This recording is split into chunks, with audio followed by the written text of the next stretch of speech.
बरसाना, गोवर्धन, छठीकरा, मथुरा, चारों तरफ भगवान कृष्ण के आने की धूम और फिर चारों तरफ भगवान के द्वारा जो लीलाएं रची जा रही हैं, इससे तो अब उनकी महिमा और गौरव का बखान होने लगा। अभी तो मात्र उनके आगमन से चारों तरफ सुख आनंद की वर्षा हो रही थी। ऐसा लग रहा था कि पूरे ब्रज में और प्रत्येक घर में डाला हुआ है, हर घर उत्सव मना रहा था। दूसरे गांव वाले भी अपने अपने गांव में अपने घर में खूब ताम झाम सजा बजा के नाच गा रहे हैं। जब खुशियां आती हैं, प्रसन्नता आती है, तो जिस व्यक्ति को प्रसन्न देख करके हम भी खुश हो जाते हैं। अक्सर होता है किसी एक चीज को देख करके, इतनी अच्छी चीज हो, इतनी अच्छी उसकी सुगंध हो, इतनी अच्छी उसकी कला हो कि उस एक व्यक्ति को देख करके पूरा पंडाल, पूरा थिएटर झूम जाता है। आप फिल्म देख रहे हो, आप कोई कार्यक्रम देख रहे हो, उसमें इतना बढ़िया कोई प्रसंग आ जाए तो पूरी जनता खुश हो जाती, सब गदगद हो जाती, वाह मजा आ गया, आनंद आ गया। और उस खुशी में, प्रसन्नता में व्यक्ति जैसे फूल जो है पहले कली होता है, सुगड़ा होता है, उसको धूप आकाश प्रकाश सब मिलता है तो धीरे धीरे खिलता है और फिर इतना खिलता है कि अपने आप की पंखुड़ियों को भी न्यौछावर कर देता है। ऐसे ही जब व्यक्ति हृदय से खिलता है तो उसके भीतर जो छिपा होता है वो भी लुटा पड़ता है। खिलखिलाना, मुस्कुराना का अर्थ है कि अपने भीतर के जो हमारे भीतर संपन्नता है, प्रसन्नता है, जैसे कि कल परसों को देख रहे थे कि नंद बाबा हैं और वहां दशरथ जी हैं, दोनों हाथ से जब खुशियां आती तो आदमी भीतर से बाहर की ओर उछलता है। यही होता है, हमारा कैसे भीतर से बाहर की ओर आता है और बढ़िया झूम जाता है, चमक जाता है, नाच जाता है। और कोई सिकुड़ जाए तो, जब कोई दुखी होता है, जब हम दुख में होते हैं तो वे सिकुड़ते हैं। अपनी कल्पना करके देखो, एकदम से बाहर से भीतर की ओर जाते हैं दुखी के कारण। और जो व्यक्ति सिकुड़ता है, जो व्यक्ति अपनी गांठ बांध लेता है, वो फिर धीरे धीरे लॉस मृत्यु की ओर जाता है। क्योंकि अपनी खुशियों को उसने अंदर गांठ बांध ली। वो जो मैं परसों कुकर का उदाहरण दे रहा था, कोई अंदर बांध लेगा, उसको गैस नहीं निकलने देगा तो विस्फोट होगा, कहीं ना कहीं वो अटैक आएगा, कहीं कहीं ब्रेन हेमरेज होगा। तो हमें जो जीवन जीने की शैली है वो सिखाती है इस कथा के माध्यम से, उस उत्सवों के माध्यम से, कि अपनी सहजता में, अपनी वास्तविकता में हम जिए, खिलें, अपने आप को खोलें, अपनी गांठों को, किसी भी बातों को अंदर ही अंदर दबा के न रखें।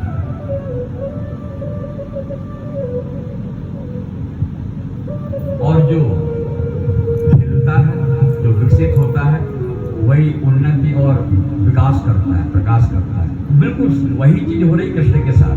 वो जितना विकास कर रहा है अपने अंदर के भावों का, चाहे वो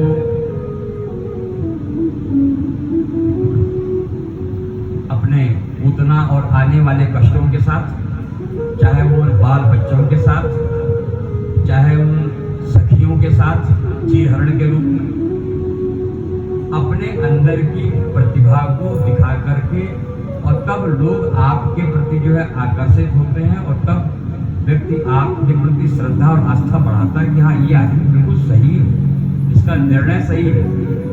तब उस 7 साल के बच्चे की बात को दादा को, बाबा को, नंद बाबा को, सबको मानना पड़ा कि यदि ये कह रहा है तो इसलिए गिरिराज की पूजा, इंद्र की पूजा न करके गिरिराज की पूजा की जाए। क्योंकि उस व्यक्ति ने, उस बच्चे ने शुरू से अपनी प्रतिभा, अपनी आभा, अपने व्यक्तित्व को दबाया नहीं, निखारा है, निकाला है। ऐसा ही हम सबको करना है, घर में अपने बच्चों को सिखाना है, स्वयं में। क्योंकि यहाँ हर व्यक्ति ये नहीं कोई महात्मा है तो वो महात्मा को भगवान के दर्शन होंगे, कोई पंडित है तो पंडित को ही जो है पूजा पाठ का अधिकार है। यहाँ पर जो हमारा दर्शन है, भारतीय दर्शन है, जो हमारे शास्त्र हैं,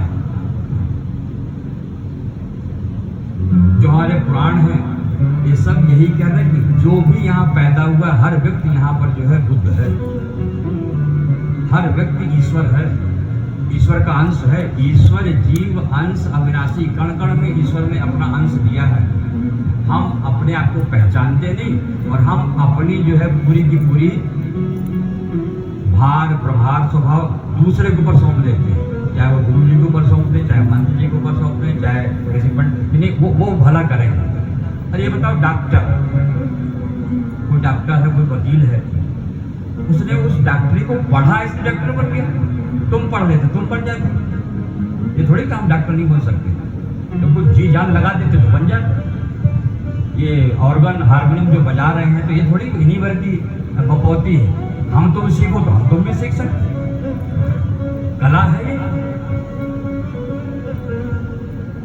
अर्थात ठीक ऐसे ही ईश्वरत्व व बुद्धत्व, ये नहीं कि मात्र उस सार्थक उस जो गौतम बुद्ध हुए हैं उन्हीं की कोई बपौती थी।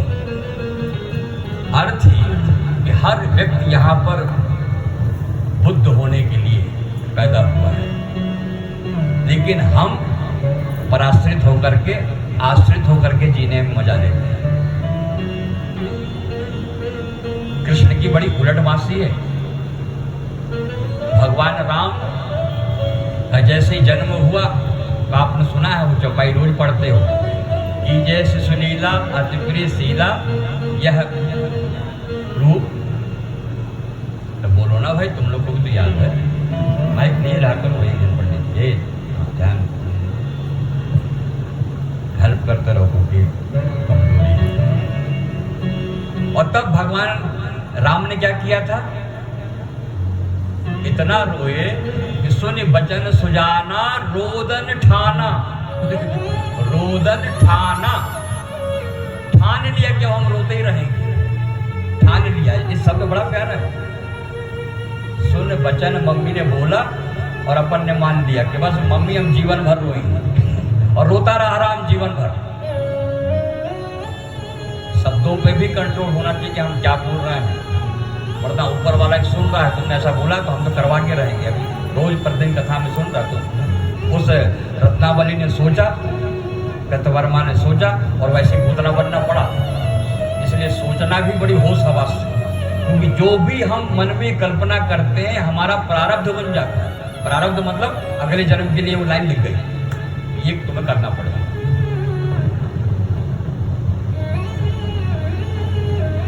कई बार हम घर में गुस्से में कुछ लेडीजें माताएं होती ना, कि पति से या बच्चे से इतनी त्रस्त हो जाती हैं तो अपने ही मरने के लिए कहती है, जाके कहीं मर जाऊं, ये कर लूं, सिर पटक लूं। ये जो बोलना है बहुत बहुत होश की बात है बहनों। ये नहीं कि तुम बड़े सहज रूप से बोल दी हो, वो सब वहाँ पर टाइपिंग होते जा रहा है। और फिर अगली बार में तुम्हें वही पटकना पड़ेगा 100%, चाहे वो दूसरा कोई भी कारण बने। इसलिए यहाँ पर कहा कि पग पग बड़े होश में चलो। मानव जीवन इतना सरल नहीं है, वो भी कलयुग का। उस द्वापर में और त्रेता में जब परीक्षित जी ने पहले दिन बता दिया था कि ये कलयुग में उन सतयुग द्वापर की तरह आप लोग को तपस्या नहीं करनी भगवान के लिए, भगवान तो घूम ही रहे, बस कलयुग केवल हरिगुण गा। इस मुंह से तुमने जो भी दुर्गुण भी बोल दिया तो वो भी प्रकट हो जाएगा, गुण गाओगे तो भी भगवान नाम प्रकट हो जाएगा। कलयुग केवल, इसलिए केवल हरिगुण गा। उन्होंने बोला शब्द है केवल, ये नहीं बोला कि सुबह शाम, केवल दिन भर मन में क्लेश आए ही ना। और इस तरह से लीलाएं करते करते पूरा गोप समाज, पूरी गोपियां जो बूढ़ियां हैं 90-90, 100-100 साल की, जो गैया मियाँ हैं, जो बूढ़े हैं, वो सब कन्हैया के इतने दीवाने हो गए, लट्टू हो गए हैं। और अब कन्हैया चूंकि जो है थोड़ी सा 7 साल बड़े हो गए हैं और बाबा के इकलौते हैं, तो बाबा के साथ गैया चराने जाने लगते हैं। जब गैया चराने जाते हैं तो सुबह से जाते हैं, शाम हो जाती, नियम रोज का बन गया। अब वो सखियाँ, वो गोपियाँ, वो लड्डू बहन, वो ललिता बहन अब सब इतनी विचलित होती हैं कि रोज तो मिल जाता था, हमारे घर में आता था, कभी लाड़ लड़ाता था, कभी गैया की पूंछ पकड़ के रोड में घूम रहा है ना। फिर हमारे घर में बोलता था भाभी भाभी भूख लग गई, थोड़ी सा लड्डू दे दें, तो किसी के घर में भी खा लेता था और सबको लगता था कि हमारा ही लाला है। कोई परहेज नहीं करता था कि नंदा बाबा का है बनाना, सब चाहते थे कि आ जाए अंदर और अपने आप निकाल के खा ले। अब तो ये हमको टाइम ही नहीं देता, अब तो हमको एक नजर देखने को भी नहीं मिलता है। सुबह से जंगल निकल जाता है और गोधूली बेला पे संध्या पे आता है तो थका बिताना आता है, इसलिए हम भी परेशान नहीं करते। अब भक्त और भगवान का ऐसा हृदय होना जैसे माँ और बेटे का होता है ना, वो अंदर से आकुलाहन, अंदर से प्रेम जागे कि कब आएगा मेरा लाडला, जहाँ बाहर पढ़ता है, जॉब करता है, तो मैं अपने हृदय से लगा लूँ अपनी बेटी को। अपने ऐसा प्यार होना चाहिए अपने ईश्वर से, अपने प्रेमी से। ये प्रेम की कथा है भगवत। प्रेम से प्रकट हूँ ही मैं जाना, राम ही केवल प्रेम प्यारा। प्रेम से भगवान मिल रहा है। और गोपियां इतनी विभल हो गई हैं कि एक दिन कन्हैया को घेर लिया रास्ते में जाकर, इकट्ठी हो गई और बोली तू तो बड़ा निर्दयी है रे, तू तो बड़ा स्वार्थी है लगता है। अरे इतने दिनों तक जब तू पैदा हुआ तो उस दिन से तुझे देखने हम आई थी ना, आशीर्वाद देने, ता आशीषा विंजाराम, आशीर्वाद देती थी, तेरे से लाड़ लड़ाती थी। और तू आज जो है उस गोकुल से ब्रज आ गए, वृंदावन आ गए हैं, कल आपने देखा। अब तू पक्षियों से गैया चराने लग गया है, तब भी हम तेरे साथ हैं। और तू अब तो बिल्कुल हमको निहारता तक, देखता तक नहीं, तुझे हम टाइम ही नहीं देता, तू बड़ा कपटी है। कन्हैया ने कहा नहीं बहनों, नहीं गोपिया, नहीं मेरे प्यारे सखियों, मुझे टाइम नहीं मिलता ना, देखो ना मैं कितना बिजी हो गया हूँ। कन्हैया क्यों, अब होशियारी देखो। कन्हैया कहता है देखो ना 1.25 लाख गैया है बाप मेरे बाप ने, अब इनको ताकना, फिर जितने ग्वाले लगे हैं, जितने नौकर चाकर, उनको भी देखने वाला तो मैं तो खिलौता हूँ ना, वारिस हो। अरे बोले इतना बड़ा अभी तो है गिनती का, और बड़ा अपने आप को उत्तराधिकारी और अपने आप को वो बोल रहा है। और कन्हैया से जितनी सखियां हैं कहती हम तेरे से नाराज हैं, और यदि हम सबकी सब नाराज हो गई, हम सबके सब जो है तूने हमें सबको दुखी किया, तो फिर देख लेना हमारी तेरे को आह लग जाएगी। जितना तेरा नाम फैला है ना सब बर्बाद। कन्हैया को डरवा रही और हम तो विधाता के सामने अब रो रही हैं, विधाता को जो है हम कोस रही हैं कि काश हम भी लड़के होते, हम भी पुरुष होते, तो सब लड़के सब पुरुष तेरे साथ जो है दिन भर खेलते हैं यहाँ आजकल, और हम स्त्री क्या हो गए, हम लड़कियाँ क्या हो गए, हमें तो जो है घर से निकलने को स्वतंत्रता है नहीं। ये सब जो है पुरुष वर्ग वहाँ जाता है। और कन्हैया ने कहा नहीं देखी, स्त्री पुरुष में तुम भेद तुम इतना ज्यादा क्यों सोचने लगे। और तब कन्हैया को भी लगा कि कुछ गड़बड़ हुआ है। गांव में जो है फूट पड़ जाएगी अब। और तब कन्हैया ने कहा देखो एक काम करता हूँ, रोज तो टाइम मिलना मुश्किल है और दिन में टाइम मिलना मुश्किल, दिन में गैया चराना है ना, पूरी व्यवस्था देखनी पड़ती है बाबा के साथ। तो अपन एक डेट निश्चित करते हैं, क्या बोलते हैं आजकल, डेट क्या होता है, मिलने जाते हैं जब डेट पे चलेंगे, डेट। और उन्होंने कहा कि पूर्णिमा की रात, जब पूर्णिमा आएगी तो पूनम की रात में हम तुम्हें पूरा समय देंगे, महारास पूनम की रात में तुम्हें हम जाएंगे। सखियाँ बड़ी खुश हो गई कि चलो एक रात हमें देगी, पूरी रात, पूर्णिमा की रात, चांदी की रात में हम सब जो है कन्हैया के साथ विहार करेंगी, रास रचाएंगी। पूर्णिमा जैसे ही आई वो सखियाँ इंतजार कर रही थी कि मैसेज आएगा मोबाइल में। मोबाइल क्या है? बांसुरी। बांसुरी बजेगी तो इनके कान में सुनाई आ जाएगी। जो प्रेमी होता है उन्हें घंटी बजती है। पूर्णिमा आई, बांसुरी नहीं बजी। दूसरी पूर्णिमा आई, फिर बांसुरी नहीं बजी। सखियों को लगा एक नंबर का झूठा है, चोरी तो करता ही था, है ना, आंख मचौली करता था, आंख एक दूसरे को मटकाता था, और पता उतना बड़ा झूठा हो गया। हमने जो है पूरी तैयारी कर रखी थी और 2 महीने निकल गए। और तब कन्हैया से फिर उन्होंने पूछा, तब कन्हैया ने कहा मैंने पूर्णिमा बोला था, लेकिन पूर्णिमा ये थोड़ी कि सब पूर्णिमा की सब एकादशी एक ही जैसी होती है। और तब उसने कहा भगवान पिता रात्रि शरदोत्फुल्ल मल्लिका वीक्षरन्तुम मनश्चक्रे योग माया उपाश्रिता। भगवान तारात्रि शरदोत्फुल्ल मल्लिका। शरद ऋतु की जो पूर्णिमा होगी, शरद पूर्णिमा, उस, अरे तो बोले पहले ऐसी डेट दे देता तो हम ये 2-3 महीने खराब नहीं करते। तो शरद पूर्णिमा की रात, ये पूर्ण भगवान चंद्रमा का जो स्वरूप है, और भगवान कृष्ण भी कृष्ण चंद्र है। और तभी शाम के टाइम अचानक संध्या वेला आई और बांसुरी बजी। निसम्य गीतम तद वर्धनम, निसम्य गीतम तद अंग वर्धनम, व्रजस्त्रिया कृष्ण गृहीत मानसा।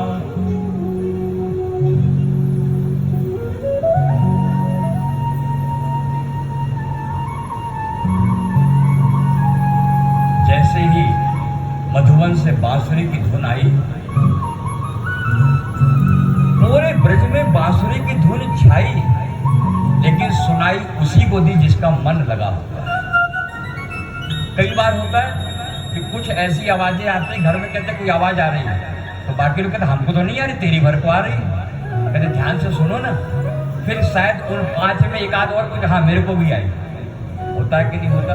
जिसका मन जब जिस चीज में रम जाता है, उसी को, जिसका से उस प्यारे से संबंध है, उसी के घर में जो है उससे उसकी घंटी बजती है। जिसका नंबर मोबाइल उसके पास होगा, उसी का मोबाइल बज जाएगा। और तब ऐसा कहा गया कि जिन जिन गोपियों का, जिन चाहे वो उम्र का वहाँ पर परहेज नहीं था, वो 9 वर्ष 8 वर्ष से लेकर के 90 साल तक की जिन जिन सखियों को बांसुरी सुनाई दी, उसी समय वो सब की सब सुन के व्याकुल हो गई। और अचानक जो अपना नृत्य कार्य कर रही थी, यहाँ पर बहुत बड़ा सुंदर वर्णन है कि कोई जो है गाय धोने गई थी, वहीं पर धोनी छोड़ी और जल्दी से जो है कपड़ा ठीक कर भागी, है ना। अपने पति को रोटी उसमें तवा में सेक के देने वाली थी, और वो रोटी अभी आधी जली थी, लेकिन उसको पकड़ाई जल्दी से भरी, है ना। कुछ तैयार हो रही हैं कि जल्दी से मैं क्या लगाते हैं, काजल लगा लूँ, सिंदूर लगा। इतनी जल्दी थी कि लिपस्टिक को काजल लगा ली, काजल को यहाँ लगा ली, और जल्दी से उल्टे पुल्टे कपड़े पहन के जो है भाग पड़ी। और यहाँ चर्चा आई कि जैसे तैसे उल्टे सूझे ग्रह कारज निपटाई, और करी उल्टे श्रृंगार गुजरिया बंसी पटको थाई। उल्टे पुल्टे, क्योंकि प्रेम जहाँ होता है वहाँ पर जो है, हाँ जहाँ पर दिखावा होगा वहाँ पर बार बार श्रृंगार की आवश्यकता पड़ती है। जहाँ हृदय से प्रेम होता है, तुम्हारा छोटा सा बेटा, तुम्हारा कोई ऐसा पति, कोई एक्सीडेंट हो जाए, कुछ घर में स्लिप हो जाए, गिर जाए, तो तुम श्रृंगार नहीं करोगे, पहले कल भी कर लो फिर देखने जाओ।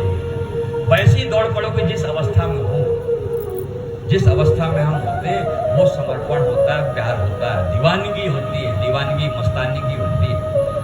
और नंद गोपु सुधा देवम, जो भी उस नंदन वन में देवियां हैं, सब दौड़ पड़ी, कन्हैया के प्रेम में ललायित हो गई। और जैसे ही वहाँ ये लोग पहुँची तो भगवान कृष्ण देखा कि सब चली आ रही हैं, कन्हैया बैठ के बांसुरी बजा रहे थे, अपनी धुन में मस्त था। जैसी सखियों ने छम छम करके अपने पाजेब अपने से इशारा किया, कृष्णम विदुः परम कांतम नतु ब्रह्मम तया सुनो। अरे सुन तो ले तेरी आवाज आ गई उन तक, लेटर पहुंच गया। और तभी कन्हैया ने सबका स्वागत किया है। ये अद्भुत यहाँ वर्णन है कि कोई भी हमारा प्रेमी आगंतुक कैसा भी आए उसका वेलकम करना। यहाँ पर ये देखा कि स्वागतम वो महाभागा प्रियम किम करवाणि वह ब्रजस्या नामयम कश्चित् ब्रूतागमन कारणम। लेकिन कन्हैया थोड़ी यहाँ पर चालाक है, चतुर है, चतुराई कर रहा है। कन्हैया ने कहा कि आप सबका स्वागत है, लेकिन ये बहनों तुम अचानक रात में अपने घर से जंगल में क्यों चली आई? ये तो बड़ा गलत है। घर से किसी भी स्त्री को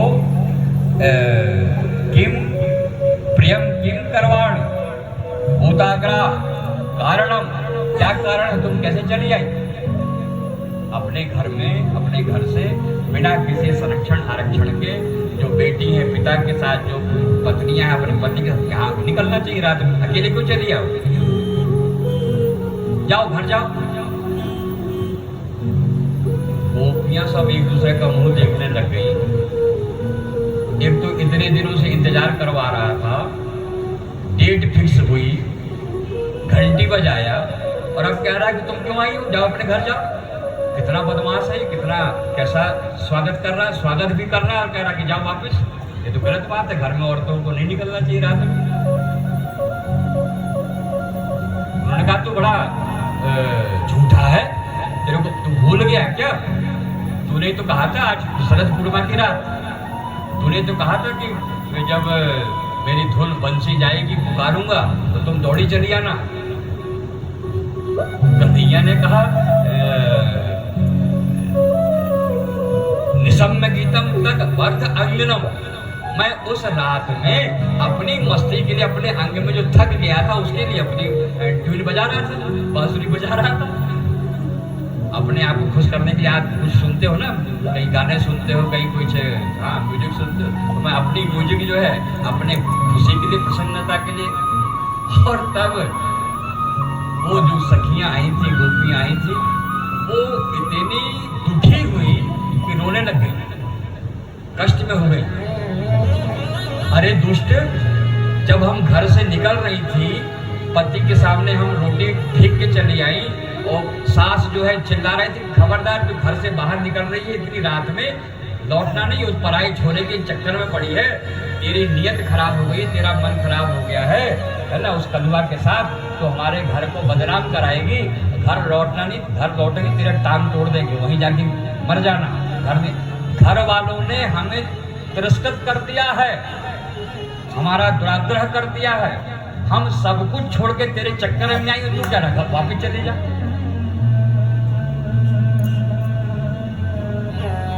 मानो कन्हैया परीक्षा, ये तुम्हारा त्याग, ये तुम्हारा प्रेम कच्चा है कि पक्का है? ध्यान से सुनना थोड़ी सा। क्या तुम केवल टाइम पास करने के लिए आए हो इस कथा पंडाल में? क्या तुम केवल मनोरंजन के लिए आए हो कि कैसा नृत्य, कैसा साज सजावट, कैसी व्यवस्था? पांडे जी, आज कन्हैया उन जितनी भी सखियां आई थी सैकड़ों, उन सबके मानो मन के का परीक्षा ले रहा था कि इनकी जो मेरे प्रति लगन है, जो भक्ति है, जो प्रेम है, जो श्रद्धा है, परिपक्व है कि अपरिपक्व है।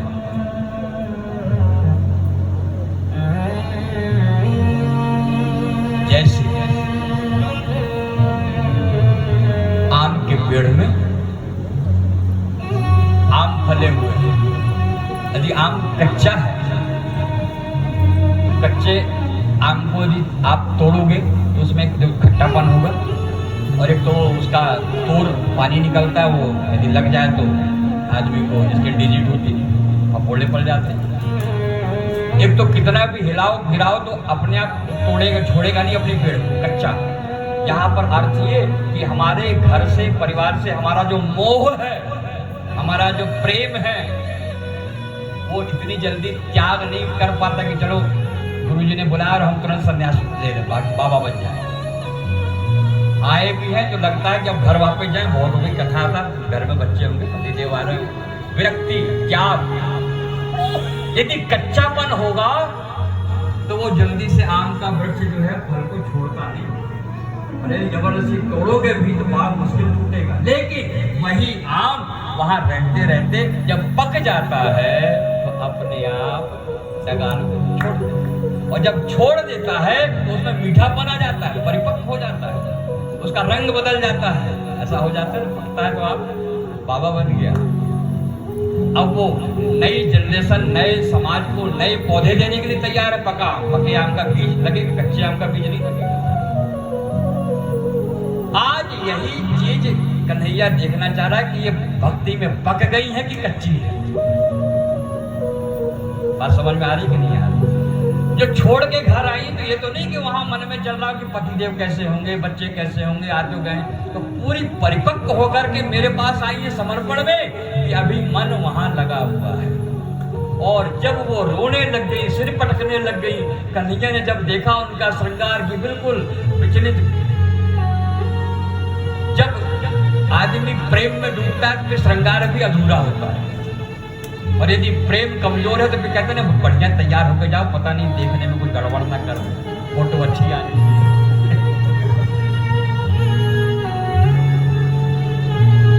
और तब कन्हैया ने कहा अब तुम्हारा स्वागत है, अब मैं समझ गया तुम्हारा समर्पण है। दोषीलो दुर्भगो वृद्धो जड़ो रोगो धनो विवाह पति स्त्री हातव्यो लोकोपसो की। भगवान ने उनके अंदर के सब भाव विचार को इस तरह से बड़ी गहराई से पढ़ लिया, समझ लिया, और तब भगवान ने उनके साथ आनंद की वर्षा करने के लिए कहा कि ठीक है गोपियों, तुम्हारे इस समर्पण का मैं अब स्वागत करता हूँ। दोनों बाहें जैसे ही भगवान ने फैलाई और देखते देखते चारों तरफ उन्हें लगा कि ये श्री कृष्ण हम सबको एक एक करके सबसे प्यार कर रहा है। आई थी हजारों की संख्या में, लेकिन कन्हैया ने धीरे से उनके मन मंदिर में आस्था जगा करके प्रेम को इतना परिपक्व कर दिया, और कन्हैया ने उसी रूप में सबके साथ हो गए। सबको लगा कन्हैया मेरे पास खड़ा है, इसके पास नहीं, उसको लगा नहीं मेरे पास है, मेरे पास नहीं। सबको लगता है कि केवल अहम पूर्वम, अहम मेरे पास है, मेरे पास है, मेरे पास है। अमित रूप प्रगटे तेहि काला, अमित रूप, बहुत सारे रूप बना लिया भगवान ने। अमित रूप प्रगटे बहु काला, जथा योग मिल सबहि कृपाला। यथा योग जो बड़ी छोटी प्रेमातुर सब लोग निहारी, कौतुक कीन्ह कृपालु मुरारी। और इस कन्हैया ने सबके साथ ऐसा प्यार किया कि सब भूल गई कि हम अकेली हैं। नहीं, कन्हैया तो हमारे साथ हो गया ना, हम सबके साथ ये रास रचा रहा है, हम सबका ये लाडला है, प्यारा है। और उसी समय महारास की घोषणा हुई और वहां से बांसुरी बजाया, ऊपर से गंधर्व देव सब आकर के ढोल दुंदुभी नगाड़े बजाने लग गए, और वहाँ महारास शुरू हो गया। महारास बढ़िया बढ़िया भजन के साथ है ना, और चारों तरफ धूमधाम के साथ नृत्य गान शुरू हो गया, और महाराज के साथ कन्हैया ने आनंद मनाना